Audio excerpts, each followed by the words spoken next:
Corbin Carroll was selected with the 16th overall pick in the 2019 Major League Baseball draft by the Arizona Diamondbacks and was supposed to become a superstar because of the resume he amassed in high school.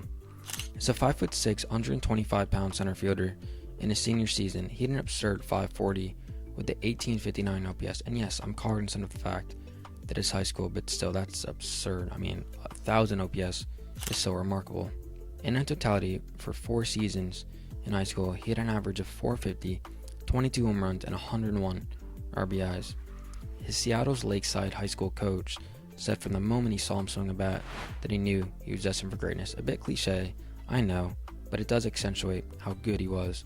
As he said, quote, "I think he played 100 games for us, and I batted him leadoff 99 times, and I don't think we scored the one time I didn't, so that was the end of that," end quote.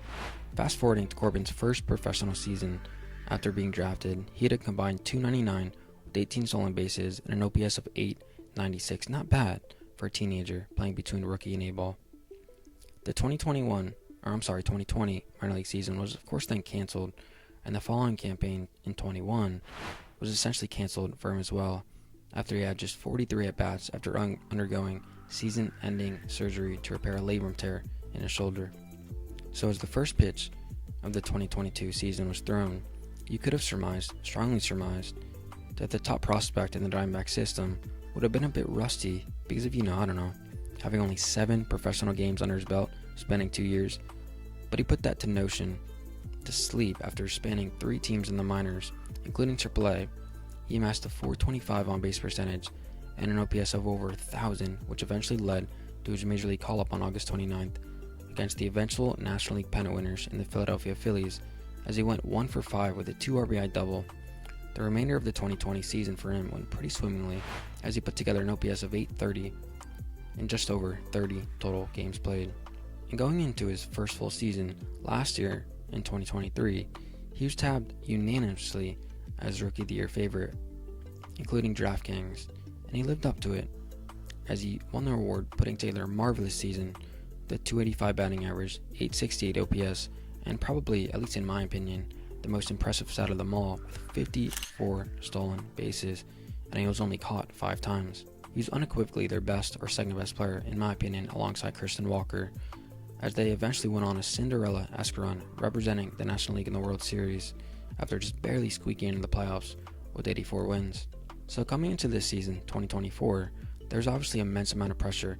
Not only pressure, but expectations on Corbin, and justifiably so, especially after signing the long-term extension for 8 years at $111 million. But the 23-year-old has just not lived up to it at all, becoming a massive disappointment thus far, as he's been one of the worst players in all of ball, with just a .209 batting average, just a .347 slugging percentage, while just cranking 8 home runs and just a .659 OPS. He also has the same 5 caught stealings this year, with 34 less stolen bases than he did last year, as he has just 20 this season. He's been abysmal, so what happened? Did the league catch up to him?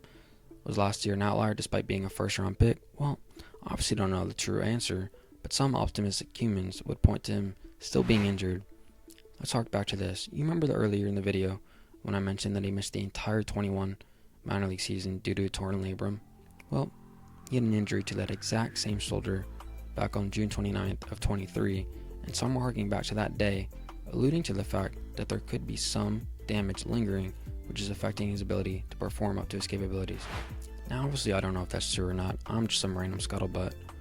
But what I do know is, if the Diamondbacks have any hope of getting to the postseason this year and doing any semblance of damage, they need the Rookie of the Year $100 million man to start producing.